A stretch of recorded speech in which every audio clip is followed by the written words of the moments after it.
Today on episode 93, our Adawale Ogunleye episode of Typical Chicago Fans, we have Sinkers and Floaters, the Sports Minute, the NFL Divisional Round Preview and Pick Show, Over-Under of Winter Stuff, Trivia Time, and the TCF Top 3 of Wintertime Activities. Let's roll. Hello and welcome to episode 93 of Typical Chicago Fans. It's me, your boy Boomy, at BoomyTCF on Twitter. Make sure to follow the main page at typical_Chicago. Head over to Facebook and Instagram. Type in Typical Chicago Fans and give those pages a like as well. Head on over to the YouTube page at just a Typical Chicago Fan. Subscribe there for all of our content in video form. Make sure to subscribe, rate, and review on Apple Podcasts. Follow us on Spotify, Spreaker, Google Podcasts. Wherever you get your podcasts, we're there. But make sure you follow the guys that I am joined with tonight. We have Zach, of course, at Lilia TCF, and Maddie at schools_01. Today's episode is brought to you by our friends over at 26shirts.com Chicago. Head over to their website, 26shirts.com/Chicago, to check out some of the coolest Chicago sports merchandise around. They have got everything from the t-shirts you see right here, hats, hoodies, flags, whatever you need. Head over to their website. At checkout, use Typical Chicago Fans as a promo code for 15% off your order. If you love the show, love great Chicago merch, love helping out good causes, head over to 26shirts.com/Chicago and pick up some great gear with promo code Typical Chicago Fans for 15% off. Boys, did I nail Adawale Ogunleye's name or what? You did that well. There's a couple other struggles that I'm not going to point out or anything. Zach, I about lost it. If anybody wants to take over the pre-read, that's fine with me. I'm glad no one else on the show makes mistakes. Hey, I do it like 3 times a week. So yeah, I didn't know you couldn't handle any constructive criticism. That's all. You just opened yourself up. You said, "Hey, how was my read?" About Mr. Ogunleye's pronunciation, and now we're in my reading comprehension. Now would I have been busted if I stumbled elsewhere but nailed Adawale Ogunleye? Come on, you would have came right back at me the same way. So let's just say, we're taking fair shots here, Boomy. Come on, man. Valid point. And we've only been saying Typical Chicago Fans for like 3 years now. So listen, all right, we're. Typical grammar people here too, so don't worry about it. Of all the people in the world to be correcting each other's grammars, us three is pretty comedic. But guys, let me ask this: was Ogunleye just a average player on a really good defense? No, he was very good. Okay, he was very good, very very good. Then, right? Yeah, he was a free agent acquisition for Miami. He was kind of a big sack guy that they thought was a little bit of a beneficiary, in Miami. Got a big contract, and actually he played really well with the Bears, in my opinion. He was a big time contributor on that team that went to the Super Bowl. And then, but if I'm not mistaken, did he leave and then not have much success after the Bears? Was his best years? Yeah, he might have only played another year or two after he left the Bears. Okay, but he did come from Miami, you said? Yes, he was came into the league with Miami. Gotcha. Very, very. I always remember that name. I got good feelings for Adawale. I think he got a little bit of a bad rap because he was free agent acquisition and didn't make a huge impact right off the bat.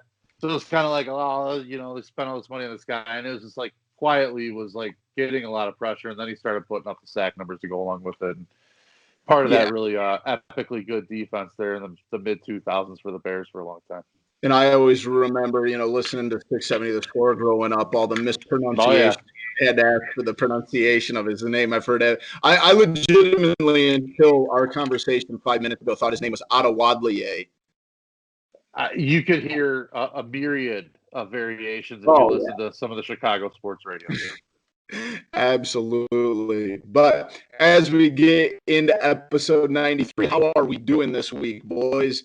We're doing good. We got, through the birthday portion of the month for Zach and myself. My kid's birthday's passed, so all the celebration part of January, we're entering into the dark, cold days of the last, hopefully, only maybe 8 weeks of winter left. I hope that's what we have to trudge on through. Been lucky in this area. We've dodged a lot of the big snow at this point. So halfway home, boys. Apparently, the polar vortex is headed our direction. Yeah, that's what it sounds like. If we get the one that we got, like what was it, like maybe 2015, 16, when it was like -5, but we also got like 2.5 feet of snow with it, and it was just an unbelievable event of what is the polar vortex? Oh, yeah. So, Maddie Meteorology, I do have a little bit of an explanation on the polar vortex for you guys. I think a little bit of a dumb down for the TCF hosts and crew that is probably listening to this. So it's much appreciated. Don't spread this information like it's gospel. Let's just put disclaimers on it that way. But from what I gather, it's like there's like a circular pocket of air that's perpetually circles over the Arctic Circle, essentially. And that's what kind of keeps that whole area, covered in snow, ice throughout the year. Apparently, when warm air, though, comes into that, it can break it up, and it sends it, like that pocket kind of fizzles out and breaks out apart into different parts of the world. So it'll go, sometimes parts of it will go into Asia, then come down into North America, sometimes into Western and Northwestern Europe as well can get some effects of it. So apparently, it's just warm air coming in, busting up air in the Arctic, and shooting it down south of the Arctic, essentially, thus giving us a little taste of what they're dealing with up in Santa Land. Gotcha. That does make sense. I will never forget the first real polar vortex that I remember. Our car had gotten broken into one night. Luckily, we ended up having off of work the next day because of it. But cleaning up the broken glass from 2 broken car windows and then dropping it. You didn't want to just leave it outside because obviously there's no windows. We had to drive it I think it was like -22 that day. Across town to my parents' house, put it in their shed. I will never forget driving the car with 2 winter coats on and it being like it's already -22 out and you're trying to drive 45 down the highway, and I will never forget that cold. That was just absolutely brutal. But let's go ahead and get into our sinkers. Wait, Zach, you haven't told me how you're doing. I'm doing fine. How about this? We'll just lead. I'm going to lead right into my sinker with this. I'm tired of my sports teams. The Bulls tonight, they were up. Man. They had like a 22-point lead tonight. Yep. Looking awesome, playing well, and they lose the game in overtime. Zach LaVine, he sprains his ankle. The Bears, the press conferences are just making me mad. The Cubs, they might be trading everybody. We don't know yet. That's Blackhawks, not very good right now. So the opposite of good. Wait, I just said not very good, right? Yeah, you did. I was agreeing with you. All my sports teams stink right now. In a way. I wouldn't say the Bulls stink. But tonight was just like, no, you're right. I mean, at the end of the day, they're like 3-6 or 3-7. So, like, if you look at it just as like a viewing point, of it. We were talking before the game. Zach LaVine ran into Denzel Valentine, who had no idea what he was doing. And why is Denzel Valentine on the court in a spot where the game is on the line? Yep. We'll get a little deeper into it in our sports minute, but you said it very well, Zach. You know what? I don't know what to cheer for right now. Exactly. It's a tough spot right now. It's very, very, very dark. I say that, but I will be watching the Bulls. I still like to watch the Bulls. It was just a tough game, but it's been a tough week for me in sports.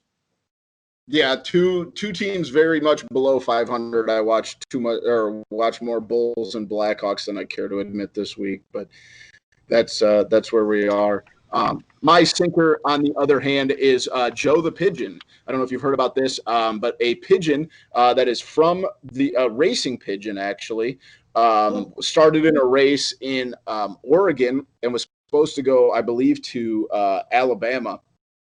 And he got very, very, very far off track. He ended up almost 8,000 miles away in Melbourne, Australia. Apparently, he hitched a ride with a cargo ship, and he arrived in Australia.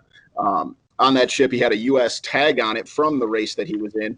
And unfortunately, due to the Australian, I don't even know what the particular board is, but they've declared it a biosecurity risk and are probably going to have to put the pigeon down because of this biosecurity risk. But of course, this is raising flags because he's named Joe the Pigeon after President-elect Joe Biden. So tensions between the Americans and the Australians and the bird-loving community are at odds right now. So tough week to be Joe the Pigeon. A very sad ending to that, Boomy. Well, Zach, not necessarily. There is hope. There is an appeal, and it's we're not exactly sure yet, but there's still room in the water for Joe the Pigeon to not be executed. Boomy, I need you to make sure. I will keep in touch with the story, and I will report back on how Joe the Pigeon is doing. Thank you. No problem. My sinker is, unfortunately, it's a little bit of breaking news, and your boy did not win the $750 million Mega Millions. Oh, no. So my sinker tonight is my retirement fund is still empty, and I still have to work. So $750 million. Yeah. But the winning numbers, in case you're out there, Venmo me these if you've got these numbers. The winning Mega Million for Friday the 15th was 3, 11, 12, 38, 43, and the Mega Ball was 15. I had 3 Mega Balls out of my $20 worth of tickets. So I was getting there, Maddie, are you doing the show still if you win? From one of those little huts in Bora Bora. That's where I'm going. Why be tonight's show? Is the computer getting turned off, or are we? No, I'll continue. I'm going to continue tonight. If I do, if I hit the Powerball later on the weekend, that's getting up to like the $640 million. I think at this point. If I do hit that, my next appearance on the pod will be from a tiki hut floating above the water. Just so you know. Well, you can always, chip a couple dollars to your favorite podcast co-host to come visit you. I will throw you a couple dollars. Absolutely. All right, that's all I ask for. Absolutely. Let's move into our floaters. Zach, you're going to want to be ready for this one. My floater is worms. And that is because the European Union has, not the European, a European Union food agency has stated that worms are in fact safe to eat and can be starting to be used. Oh my gosh! Yes. Stop. So it says allergic. If you have an allergy to something or to some of the bugs, then you may experience an allergic reaction. But other than that, they say that it's safe to eat. Under the proposed use of the guidelines. And what they're saying, and kind of what I've been reading more into, is that they want to use these to grind up after they've been dehydrated to use for cooking purposes. And I've actually had a cricket protein bar before. It doesn't taste very good, but you can't really tell you're eating crickets. It's not the worst thing in the world. And it's kind of one of those things as we look to sustainable food sources, I guess. Insects are everywhere. So now they're saying that worms are in fact acceptable for human consumption. So there you go, Zach. Does it mean they need to, though? That's disgusting. I don't know. I don't hate it. I'll try it. I guess it wouldn't if you need to. Yeah, I mean, Matt, you're muted. I am. You're frozen, though. You're about to freeze again, too. So it's it's a cavalcade of airs here. But outside of that, falling apart at the seams. No, I want to take my floater. I'm going to piggyback, and I'm actually going to counter Zach's sinker with my floater. I'm going to take his sinker which was sports teams and his favorite teams, being in the toilet. And I'm going to float him back to the top here because mine's going to be the Chicago Bears organization, Zach. We found out this week how great they really are, how well they have done at everything in building a culture, building an environment in the building. Everything but find a quarterback and win football games. That's it. So it's only two things. It's two things. The culture's great. If you think about what it takes to build an organization and how many bricks and how many parts, and that's only two that are missing. Only two of those thousands and thousands of bricks are missing.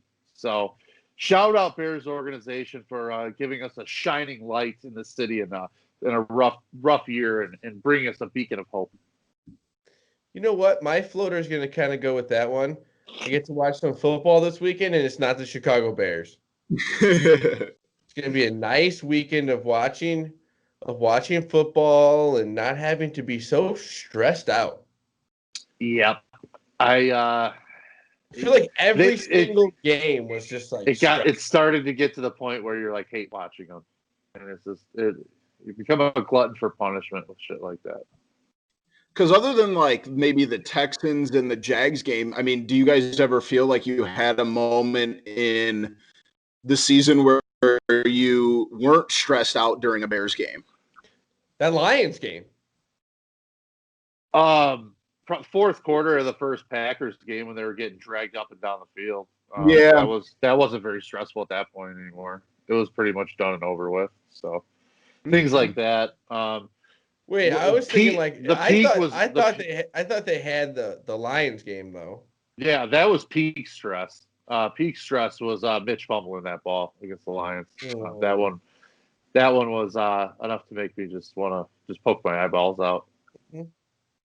But it's sad that in a 17-week NFL season, obviously the Bears only playing 16 of those, that you can count like on one hand the amount of not very stressed times that you had. That's tough. But like you said, Matty, spin zone in that, I love it. So we'll use that to springboard into the TCF Sports Minute. I know I wasn't really going to bring this up much, but it's been a couple days since the Bears press conference. Do you guys take any positives out of anything that has happened since the Bears ended? Zero. Zero. No. I think, and like I said the other day on the Daily Show, this looking from an outsider's perspective is just to spit in your face and tell you it's raining is just gotta be the most frustrating aspect. I'm struggling to find a public figure that's been as bad at his job for as long as he has as Ted Phillips and has been able to maintain keeping it. How long has he been struggling to find that? I think mid-90s, I believe. I think he's been with the organization since the mid-90s. I think he's been in the president role since probably 2000, maybe, somewhere around there. Long time. Long enough. And long enough to just be done with it. And, when the McCaskies, the problem, too, is, they got a lot of money, but their only business is the Bears. They don't have other operations like a lot of other sports owners do. Their money is in the Chicago Bears. Right. That's all they have. That's their capital. That's their assets. Billionaires. And so it's when you run everything on the cheap like that, you see the money's put into the players, but when everything else is run on the cheap, your scouting stats, your drafts suck. When when your coaching budget is light, your coaching staff sucks. When you're so it's things like that. And when you're this is trickle down effect to it all. And if you're not going to run the business like a first class organization in a major market should, then just be done with it. Just be done with it. Zach, any thoughts? Not really. It's like I don't know how you could go through as much. Like I said, we stressed through every game this year pretty much. And then they go out there and try to say that this was this great season, and other than going 8-8 and shouldn't even have made the playoffs. And the only reason they made the playoffs was because of the extra spot. And then they go out and say that, and then all we've ever needed, we've only not gotten a quarterback. Oh, that seems like a pretty big deal. Yeah. Yeah. You have two. So You have I'm really two. tired. I'm There's honestly really just tired two of things. it. There's two things that are important in the NFL: is winning games and finding a quarterback. So go back and listen to that press conference and tell me where that organization stands. So. Valid point. From one sad topic to another, the Blackhawks are sitting at 0-2 to start the year. They've been outscored a total of 10-3. We've got to imagine they're just playing for the number one draft pick, right? Because it is. You can't really do that in the NHL though, because the odds are not. It's not they're how evenly it spread out in the lottery, so it's much more so than in, in the NBA and things like that. So the likelihood of getting the one is nowhere near, more similar a foregone the conclusion NBA. by any means.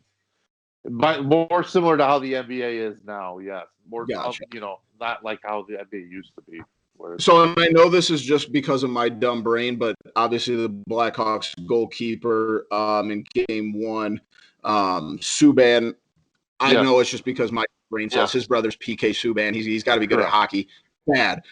Colin Delia tonight, bad. I mean, but at the same time, the defense is horrible. The offense, like there's Patrick Kane finally gets. The defense is horrible, and you don't have a center. Those are problems in the NHL. You don't have a goalie, you don't have a defense, you don't have a center. And then some of the signings, I was listening to Redline Radio, and Chief was talking about, they go out and they talk about this youth movement, and then they go out and sign a 36-year-old. Yeah, Carl Soderberg, big, unbelievable. Keep spooning that crap to us. Jesus, come on. That would be and then they give Colleton an extension. Well, we don't want him in a lame duck situation. Why not? He's been a lame duck fucking coach. Yeah. Yeah, I don't know what he did to get that extension. What do you owe him? He was a warm body that was there already. He's a yes man. He does what Stan wants. I mean, and we've talked about it till we're blue in the face. Like, how long is this Stan stuff? I mean, we thought he was on the way out, 10 months ago, and then they win a meaningless playoff round, and time is a flat circle, and it's you just think about it. If certain moves were made correctly, their 3 cups could have very well been close to 4 or 5 easily. Like there's no reason they didn't contend for a couple more. No fucking reason. And you can't allow mismanagement to take not 1 but possibly 2 Stanley Cups away from a team that already gave you 3. Give them what you need. I'm sorry. Just do it. And if you're not gonna, you got to build the organization with a little bit of foresight too. So it's just you can't just be, throw $7.5 million at Brent Seabrook. We got to know what Brent Seabrook's trajectory is. He's a big body defenseman who's taken a beating over a long time and logged a lot of heavy playoff minutes. So he was already hitting like 32 years old. Why are we going to give him a 7-year deal for $7.5 million? Yeah, you can't give him thank you contracts for that. You do that, you hamstring yourself. You let Panarin just leave the organization for what turned out to be about a $2 million difference. If you can't find $2 million, you have no fucking business running an NHL team. Stan. And so then I'm sorry. You know what you get for that? A promotion. Right. Now you're running the whole thing. And you got a whole staff under you. It's frustrating because that team brought so much to Blackhawks fans and so much to the NHL. And even the city. I mean, the city of Chicago was going through think about the Cubs in 2009 to 2015. It was the Bears had one playoff year during that. It's like the Bulls, they had D Rose, but like at the same time, like they weren't getting out of the Eastern Conference like that. Was the Blackhawks the reason? I'm sorry, Booby. The Blackhawks were must-see TV for 6 years, 7 years. Every bit of it. And when you have that and it's just gone so quick, it's just hard. It just sucks. Yeah, it feels like the plug was pulled very, very quick, and it sure does. It went from, like you said, Matt, must-see TV to now to the average fan that hasn't been super involved in it their whole life. Now it's like you can't really bring yourself to watch it, and that's sad from what has happened in the last 2 to 3 years. Absolutely, it sucks. Their partners at the United Center, the Bulls, dropped to 4-8, like Zach said earlier, a 22-point lead. They get outscored 68-50 in the second half. I think these are losses that are going to come with a young team. Still, at the same time, you've seen the steps that they've taken to move forward with these young guys, and you want to see them be able to hold on. You've seen them come back from a 20-point deficit like they did, and now you want to see them to be able to hold on to things like that. But these kinds of losses are ungodly frustrating, especially against a bad Oklahoma City team. Sitting at 4-8, where are you guys sitting at on the Bulls right now? I still think they're fun to watch, but like you said, this is just going to happen throughout the season. Like you said, they still are what they are. They're fun to watch, but it's still going to be a struggle throughout some of the season. But we'll have games where they're close with the Clippers and the Lakers, and stuff like that. And you're going to get a night like tonight where they're up 22 and then they lose in overtime, and it's just where this team is right now. Growing pains. Mm-hmm. Yep. Maddie, anything on the Bulls? It sucks when Zach LaVine is your that's what you got. So you got a situation like the game against the Thunder tonight when we're recording on Friday, and he and obviously Valentine was in his way for the last shot, and it's like it was an awkward setup, an awkward play. But I didn't have a whole lot of confidence that guy was going to come down and drill a shot. You know what I mean? It's like you just don't have that inherent belief that this guy's going to lead a franchise into to win 2 rounds in the playoffs. I just don't see it.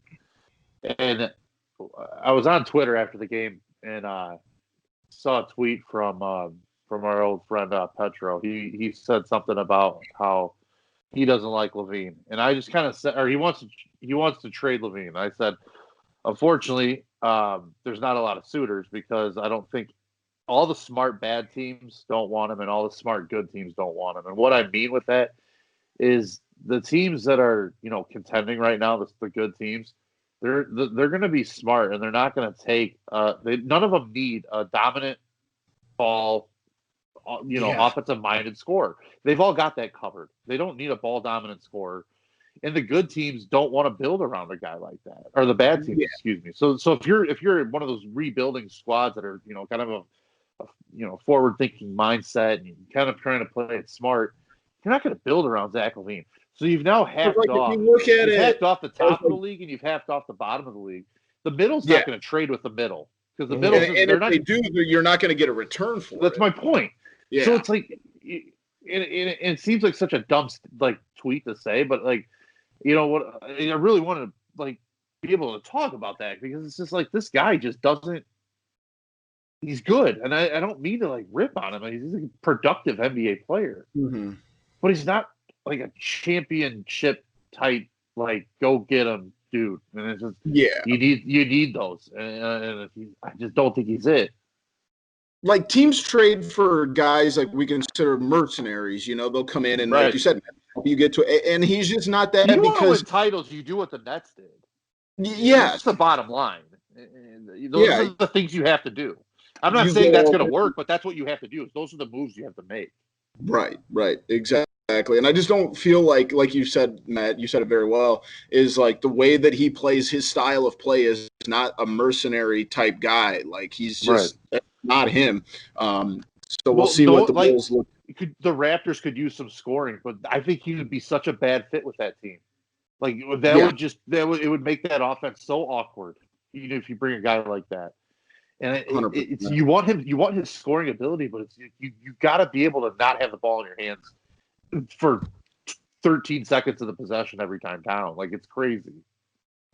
I Absolutely. Let's wrap up the sports minute here. Obviously, in NFL, the big news: Urban Meyer has come out of coaching retirement. Will be the coach of the Jags. But here's my question to you guys: we have Urban Meyer hired in Jacksonville, Saleh hired for the Jets. I want to make sure I get this. Arthur Smith has agreed to coach the Falcons. I'm trying to look. The guy that was hired by the Lions. Saints assistant Campbell is his last name. What is this? For Dan Campbell. Dan Campbell. So, of all of these moves, who do you guys expect to see the most success in the places that they've been hired in? I think, if this may sound dumb, but the Jets. Yeah. I think with a guy, I was listening to the radio today, and they were talking about how they feel like the 49ers offense is perfect for Sam Darnold. And who better than the offensive coordinator?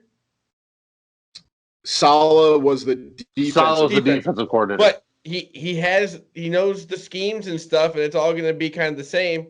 Well, his potential offensive coordinator, LaFleur's brother, who runs a similar system that Darnold I'm really played excited in his rookie year.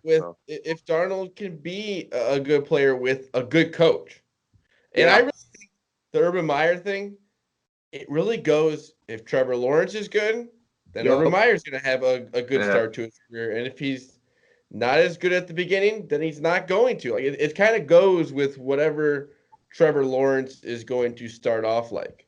Zach, it's like what we were saying at the beginning, during the Sinkers and Floaters. You get your quarterback, you get your wins. They go hand in hand.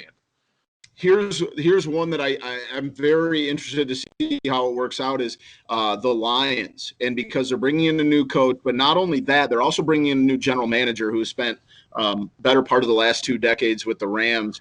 If they can keep Matt Stafford and start to build there, I think they might be able to get a little something going. But like I said, a lot of that hinges, and you guys said it, on the quarterback. If they have Matt Stafford there, you might be talking about a little bit more of a competition in the division in the next couple of years. Now, if they have to go out and draft a quarterback and develop, now we're talking a much bigger extended period of time. But I think they've made 2 good hires in their GM and their head coach. So we'll see if the Lions can get themselves out of the gutter. The Falcons is very up in the air. Is Matt? That's the one I wanted to talk That's about. One you wanted. I love that signing. Yep. I'm a big fan of that signing. With that Arthur Smith coming in, you look at what he did with the Titans the last 2 years with that offense, with Ryan Tannehill at quarterback, and you look at the evolution of Derrick Henry. He went from just kind of a between the tackles, bruising type running back to this just dynamic threat who does that, but also does a lot more than just running between the tackles. He can get outside. We don't need to talk about Derrick Henry. And then you look at the development of A.J. Brown. And you look at like Corey Davis this year, how he kind of finally started to see some of the talent manifest there. Jonnu Smith was another guy who's kind of gotten a lot better over the last 2-3 seasons, and I think they had a really good offensive line there with them too before some of the injuries this year. I think Arthur Smith, he's going to have a lot of weapons still in Atlanta, regardless of who's still there. Get the quarterback situation kind of hammered out. I got to think Ryan's going to be back there again for at least another season, don't you think? Mm-hmm. Yeah, I think so. I would assume 1 year, on a prove it or not a prove it deal. I meant that's it's not like he wasn't productive this year. Kind of like a place filler for maybe they'll draft someone this year and let him learn behind Matt Ryan and go from there. Staying in the same football realm, we have the divisional round of the NFL playoffs this weekend. So let's go through these. We also have our picks. I'm still in first place, 60, 48, and 3. Zach is at 53, 53, and 4. And Matt, 53, 53. And Matt is in second at 58, 50, and 3. Starting off the weekend, Saturday at 3:30, we have the Packers hosting the Rams. Packers 7-point favorites. It will be Jared Goff under center. What are you guys looking for in this game? Do you think the Rams have a chance to take down the Packers? I think they have a chance to stay within the number. I'm going to definitely take the Rams +7. But it's going to be – you're going to see both quarterbacks at some point, I feel like, in this game. And as much I've seen Goff play in some cold weather when I went to the Bears Rams game, and with a broken thumb, it could be tough. But I'm hoping for a Rams victory. I think the numbers. I'm actually going to side with Zach and take the Rams here as well. And it's not really anything to do with. Honestly, not liking the Packers in this situation. I think it's the Rams are going to try to slow down this game. They're not going to try to get. You're not going to want Goff to air it out as little as possible. Anyway, Throwing the Rams 4 fingers. Yeah, so you're going to want your defense to kind of suffocate the dynamic Packer offense as much as possible. If there's anybody who can slow down Devontae Adams a little bit, it's Jalen Ramsey. I'm not saying he's going to shut him down. Yeah, if you're the Rams, him. you want the defense to at least keep you in the game. You're not going to. That's all you're relying on. You're not going to shut out Aaron Rodgers or this offense, but at least slow them down. Get some possessions. Win a few possessions. Win a few. Get some punts. Let it be close when it's the fourth quarter. It's another thing too, where Hecker is a big weapon for that team, and when Johnny Hecker's on, he's burying balls inside the 10. And I don't care how good your offense is, when you're starting with bad field position like that, it's tough. And when you got a good defense, a good pass rush, good secondary, that's a problem. I don't think the Rams are going to have much trouble stopping the run game. They've had a lot of success slowing down the run throughout the league. And Aaron Jones is really good. Don't get me wrong, but you don't just all of a sudden become bad at stopping the run. Yeah. You know what I mean? Like that kind of goes with you. The passing attack, that's where I could see Green Bay maybe exploiting some matchups. If Valdez Scantling catches the ball, it's a much different game. If you know what you're going to get from that guy, but the matchup to watch really is Ramsey and Adams. Oh. I could just watch those two do one-on-one drills all day. You're talking about probably technique for both of those two guys is insane. Yeah, it's going to be a fun one. I think the Packers are going to cover the 7. I think that the Rams at full strength and the Packers at full strength. I think we're talking about two of the best teams in the NFC. Obviously, Aaron Donald will play. He was listed as doubtful at the beginning of the week. He's got a bad ankle. I think that's going to hinder the running game just a little bit. But the big thing here with the Rams, I think one of the keys there is Cam Akers, and we talked about him quite a bit in the running game. See if he can. He had 131 yards last week. Can he continue that? But I think it's just going to be a little bit too much. I think in Green Bay, 32 degrees out, it'll be a little bit of an advantage. So I'm taking Packers -7 in the other Saturday game at 7:15. We have another amazing offense in the Buffalo Bills. They will be hosting the Baltimore Ravens, -2.5 for Buffalo right now. Can the Bills get over the hump and not just be a one playoff win team? Can they cover the 2.5?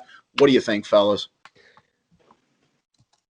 What did you have that game at? I have it at 2.5. Okay. I got 3 right now, but what I'll give it. We can go 3. I'll go Buffalo. I'm gonna go Buffalo -3. But man, the Ravens have been playing well. It's gonna be a good game. I take the over. You know what? You're right, Boomy. It is. I am seeing mostly 2.5 now. So okay. I got 2.5. Zach, you can take Buffalo at 2.5 then. So I'm going Oppo though. I'm going the Ravens. I think the one kryptonite the Bills have is the run defense, and that's what the Baltimore's going to bring. It's just a weird matchup, I think, for the Bills, and I think the Bills are really good. I think Josh Allen is obviously, in that top 5 quarterback, pretty much rock solid at this point in the NFL. But I think Lamar's up there too, and I think that running game is going to be dynamic again, as they've been about the last 6-7 weeks of the season. I'm going to stick with Buffalo on this. I think Baltimore played.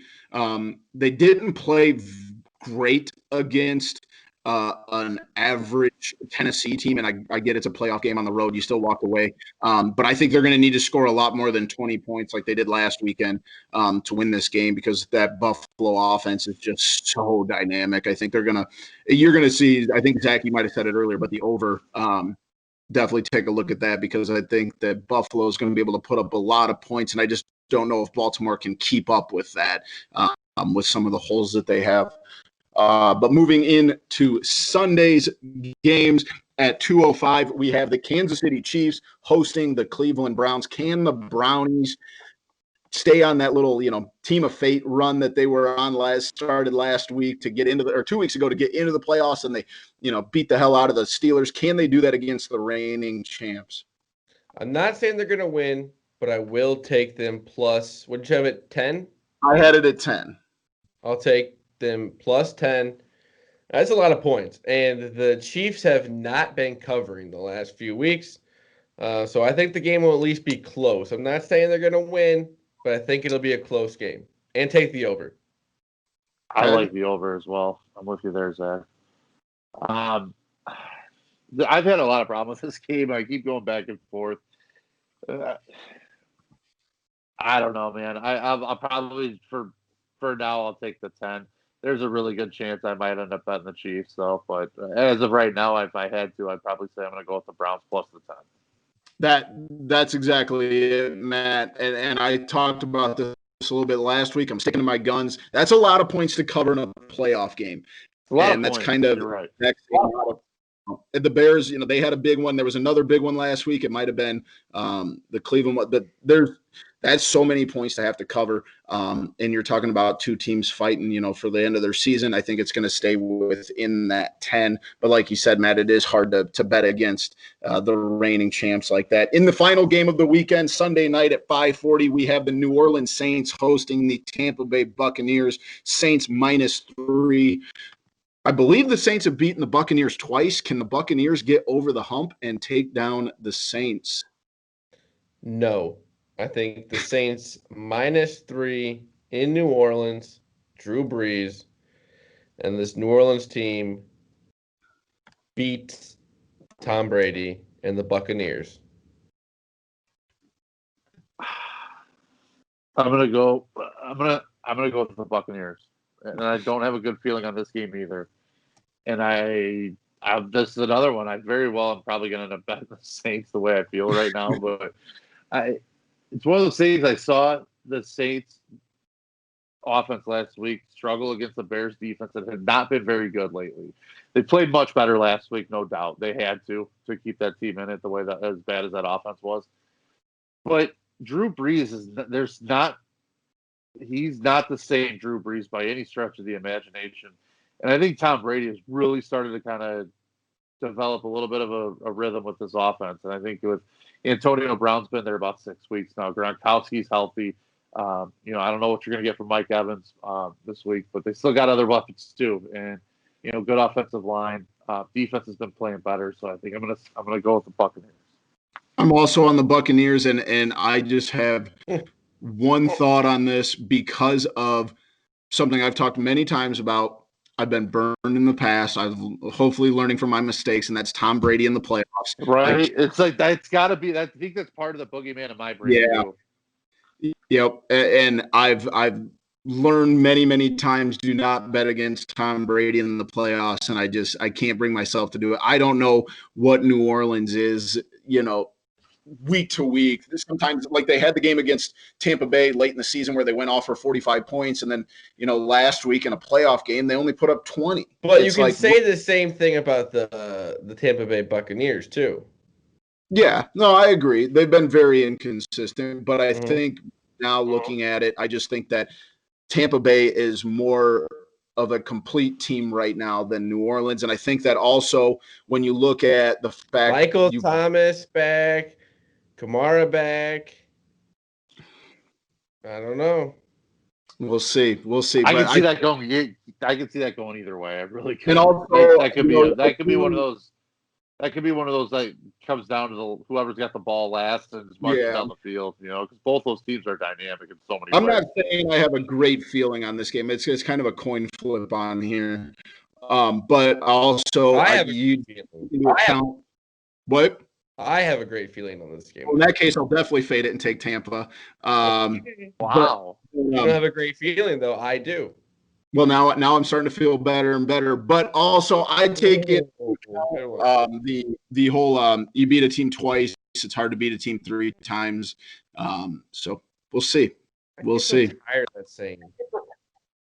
Well, you'd stop hearing if it wasn't at least partially true, I think. I know it's always true. Like, yeah, to play team 3 times, it's tough to do it. But like, come on, like, I want to hear other things other than that.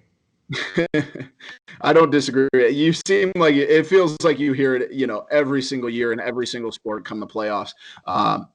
But boys, I want to jump into not a new segment, but this is it's over unders. We've done this multiple times. We'll discuss whether it's overrated, underrated, or perfectly rated. And it's kind of going back to the well in something we did on Everyday Madden ratings not too long ago, and that's winter stuff. So I want to get your guys' feeling on these couple of winter things, outdoor things, since we're supposed to be experiencing, the polar vortex here coming up soon. So let's go.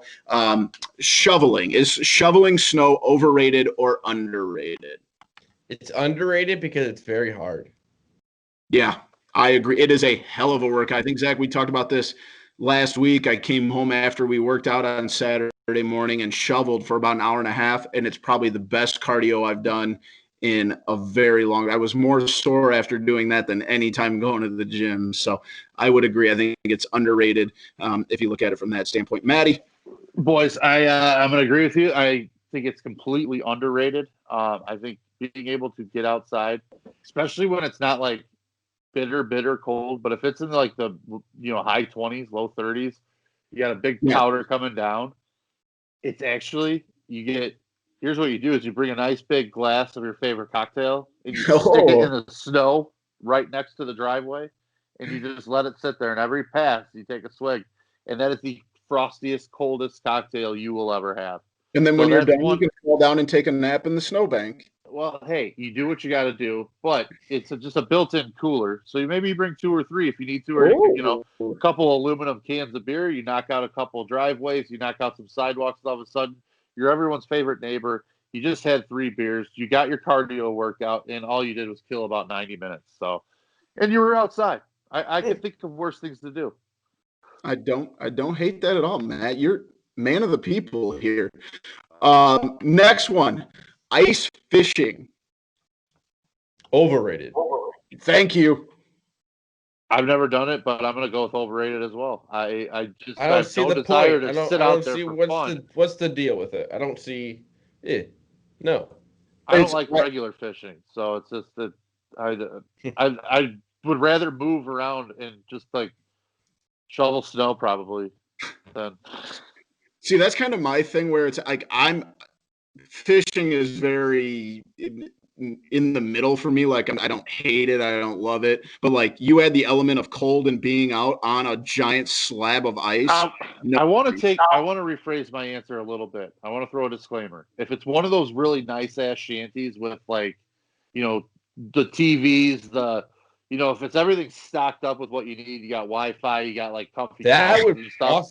That's a different story. When you have those like really like, because then you're just hanging out with the boys, wetting a few lines, frying some fish, having some really cold drinks again there. So it depends. I'm gonna say I've never done it. Like glamour ice fishing. I want high class ice fishing is what I want.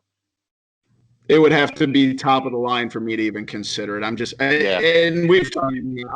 the most outdoorsy person in the world. So even walking, from the banks across the ice to the shed doesn't sound appealing to me. Last one. Let's just say I'm sorry, Boomer. Go. No, you're fine. Before I move on, what do you got? No, I was just gonna say it's not gonna be one of those things that I'm just seeking out adding to my repertoire is ice fishing. You know what I mean? Yeah, it would have to be one of those things like. So we talked like I went out fishing on Lake Michigan. It'd be one of those things where like someone would have to invite me. It'd have to be a very, very, very nice cabin kind of situation like you were talking about, Matt. I would start considering it then, but even the thought. And it can't be a football weekend either. It's got to be like the weekend before, between the Super Bowl and the conference title games or something. Yeah, that might be the only time you're going to get me out there. It's the last one, Zach. You got a little bit of a soft spot, I know, for this, but snowmobiling. Is snowmobiling overrated, underrated, or perfectly rated? I think it's properly rated. It is what it is. It's fun to do. It's cold, but it's fun. I can't give much of a rating rating on this. I haven't been on a snowmobile probably since 1999. But I'm going to say I'll go properly rated because it does look fun, but I'm very pessimistic about it because it feels like every year you like hear about some story about how people get in accidents and like it's so damn cold. Like it's already cold enough outside. You're going, 30, 40 miles an hour, if not faster. That just seems like it's going to make you more cold. I'm not a fan of the cold. So I'm in the middle right now, but I would have to, have to give it a try sometime in the, not go 20 years and then try and make a rating on it. But I'm awfully pessimistic about it. I haven't done it in so long. I was I don't know, maybe 8th grade was probably the last time I've snowmobiled. But I would say for me personally, it's underrated. I always had fun doing it. I just didn't have one myself. So it was like one of those things. It was like a treat for me when I got to do it. Yeah. So that's why I would say underrated for me. I could see all the negatives as well. Like I'm not gonna be one of those guys that's going like 75 down some like barren country road on one. But I'd definitely take one down some trails. I think that's a blast. Right on. I don't hate that. Like I said, I think I need to go do it and like do it with the proper people and like see the right, way to do it because looking at it right now, I don't know. I'm awfully pessimistic. Let's move on to the TCF trivia. We each have a couple trivia questions for one another. Did I squeak? Is that why everybody's laughing? Yeah. Yeah, my voice is about done for the night. All right, I'll go with mine first, okay, boys? Yep. My dad helped me with these a little bit. So the first one. Are you going to do like one to each of us, or are you just going to throw them out there? Let's just do. I'll give one for each person. So Okay. I'll give this one to Boomy. All right. No, actually, I'll give this one to Matt because I think he may know the other one. What was the first number jersey retired by the Bulls? Oh, I Bob think I Love. know. No, number 4, Jerry Sloan. Yep, I that would was have going been to my say Jerry second guess. Sloan. And then, do you I want me to do both of them? Or yeah, go ahead. Give me your other one, buddy. In what movie did Stan Mikita own a donut shop? I know that one. And that's what I thought you would. Yeah, these in the wrong because I knew the other one. Did Stan Mikita? That means he did the right way. Yeah, seriously. In a movie. What movie was it? Do you know what year the movie was made? My guess would be 93 or 95, somewhere in that range. 93 to 95.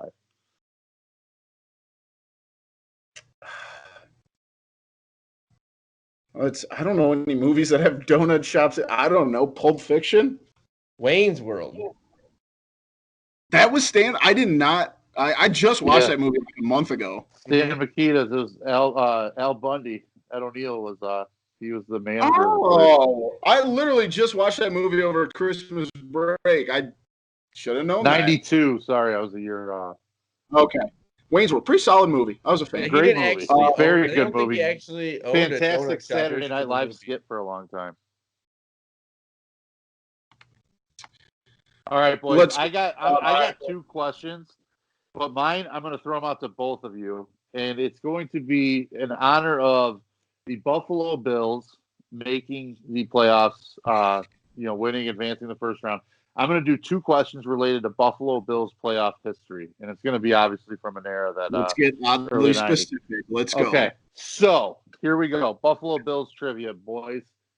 What were the 3 teams that they lost to in their run of 4 straight Super Bowl losses? Who were the 3 teams? The Cowboys, the 49ers. Zach, any help? I don't think so. I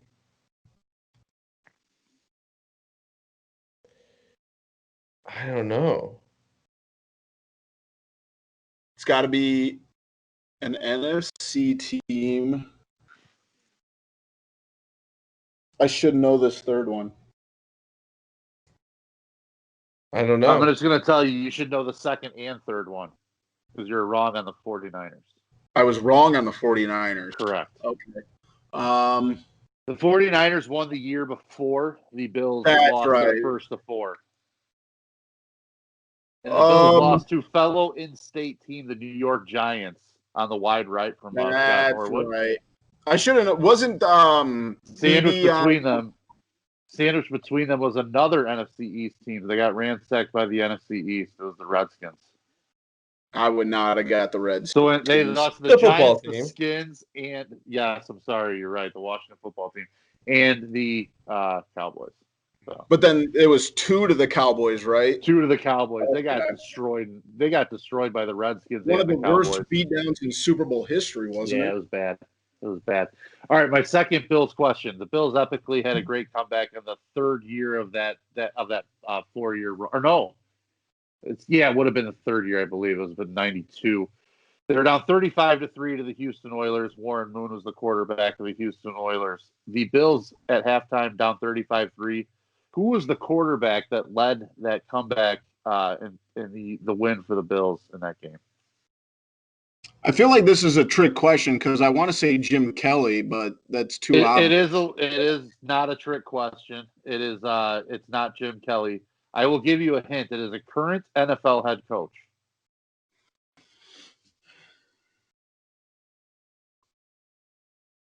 Who was the quarterback in the NFL? Oh, Jim Harbaugh. No. Oh, no. Jim Harbaugh also. I'm getting my Harbaughs mixed up. He coached Frank Reich. College. Oh, yeah. I would not have got that. Frank Reich in those Colts. He was a fantastic backup.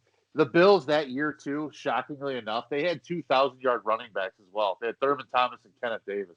Both went over 1,000 yards. That team was – those Bills teams were ridiculous, dude. Absolutely ridiculous.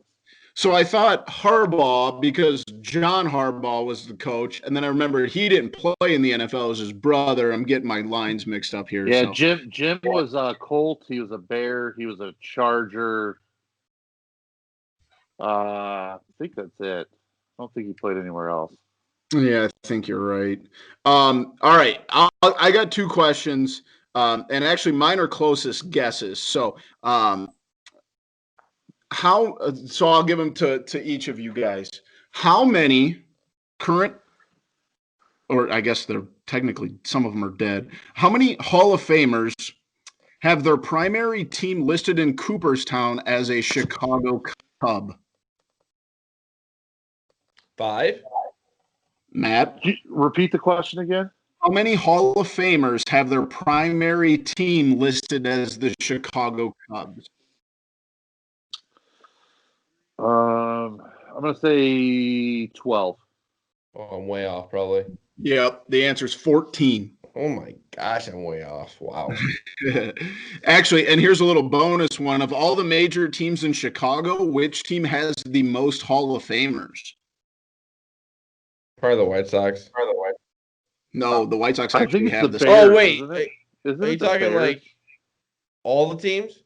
Yeah, like all Chicago's major sports teams. The Blackhawks? My guess would be the Bears. It is the Blackhawks. Good job, Zach. Really? They have 36 Hockey Hall of Famers. Holy crap. My goodness. Yeah. Yep. All right, so here's my last trivia question. How many total NBA basketball players in the history of the league played high school basketball in the state of Illinois? Closest guess. No, the entire history of the NBA. Entire history. I'm going to say 498. Zach? I'll go 500. 288. You tried to Price is Right me. Yes, he did. I let you go first because I didn't really know the number to go with either. I had no clue. It was like one of those jelly beans in the bowl kind of questions. Yeah. 288 NBA players from the state of Illinois. That seems light. It does kind of. I was thinking the same thing. Not the number I was expecting, to be honest with you. For a historically great, city for high school sports, for high school basketball.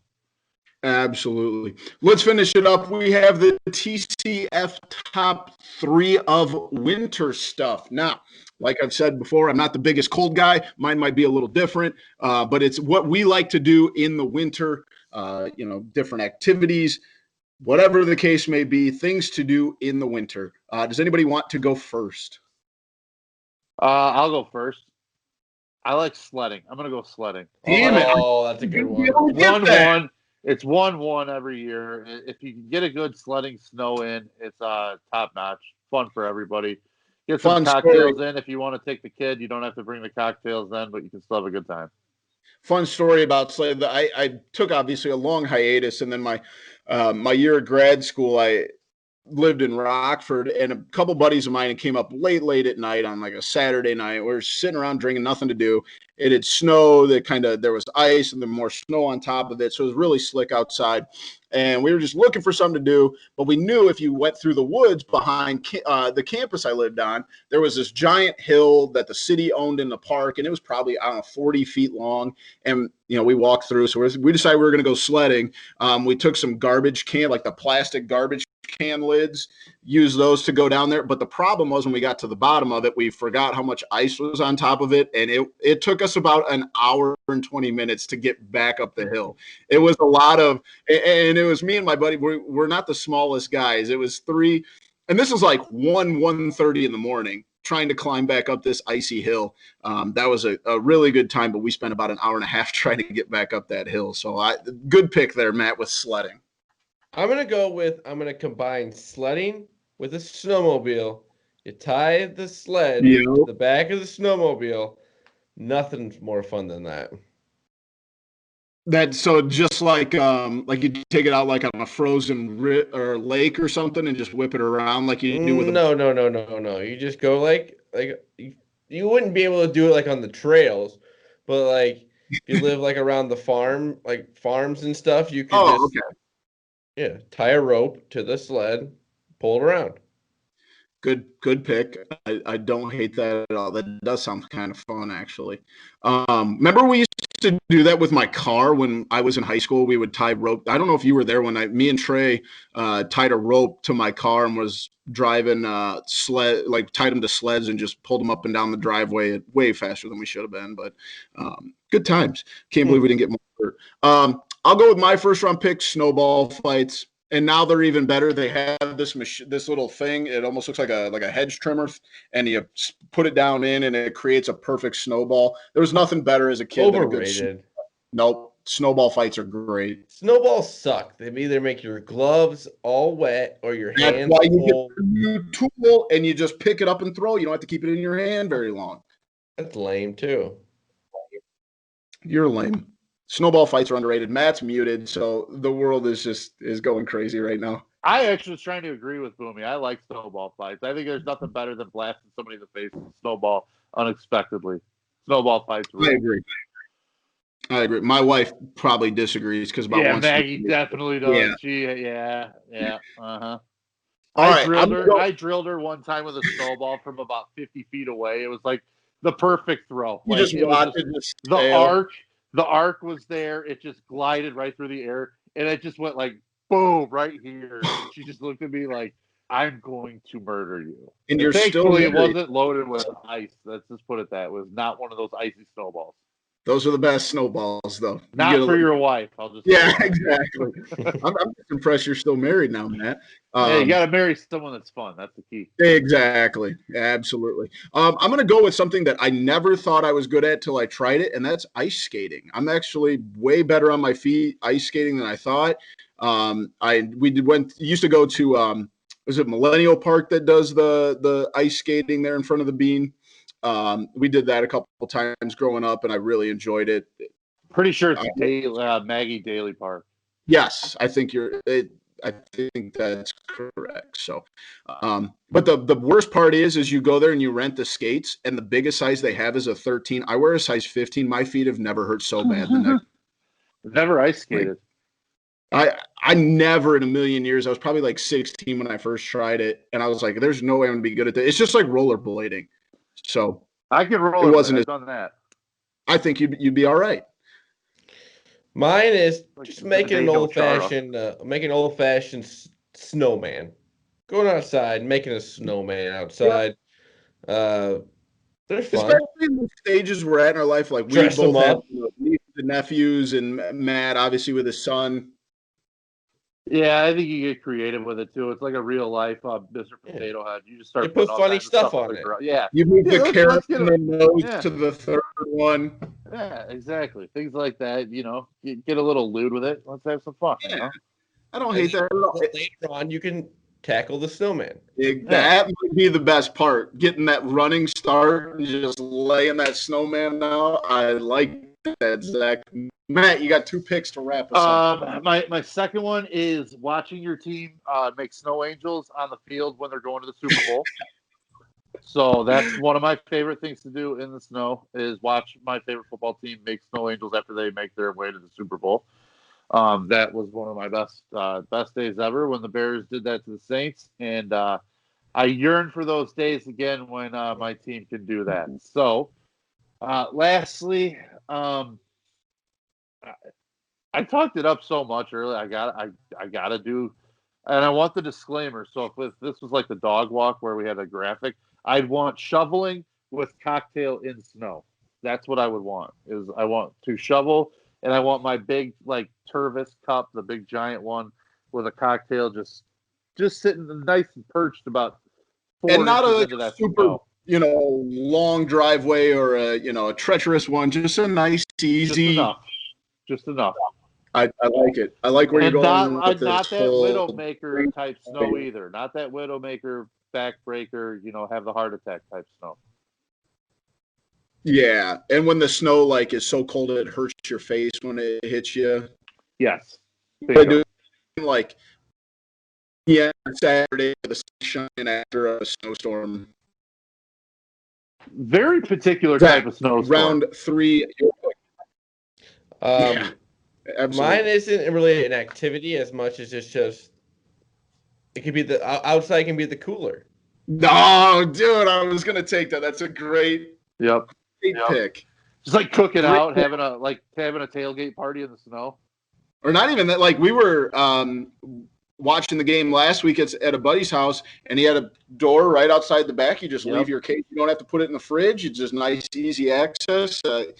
Great pick, Zach. I'm going to sound really bougie with my third pick. I was debating on taking this. Another thing I didn't find out till I was like 25 that I actually liked, and I'm not great at it, but I can do it. And that's is skiing. Going out to I think Cascade up in Wisconsin. I got to go for free once, so I don't know how much it costs, but it was really enjoyable. The sun was shining, and I've probably fell down about 25 times, but it's snow. You kind of get used to it. It wasn't that bad. But of all the activities outside, I'm pretty good at it enough to get by and not hurt myself. But I did find that enjoyable, so I'll take skiing in the third round. So, did we forget anything? Wintertime activities, boys? You guys ever play like pond hockey or anything like that? I wish that's something I wish we had around here. I've never skied. I think I'm more of a winter lodge type hangout person on the ski trip. I could definitely see you sitting by a fire watching people. I wanted to try snowboarding, but everybody said it's way harder. You got to learn how to ski first, learn how to snowboard. So I kind of took the coward's way out. One of my favorite things to do in the world is like in crazy airports and Vegas casinos is people watch. And it seems like something you could do in a ski lodge, like sitting on one of those outdoor patios with the big fire pits next to you. And I could sit there for hours just watching people make asses of themselves tumbling down a hill while I'm nice and toasty drinking cocktails all day. That would have been me. I don't know.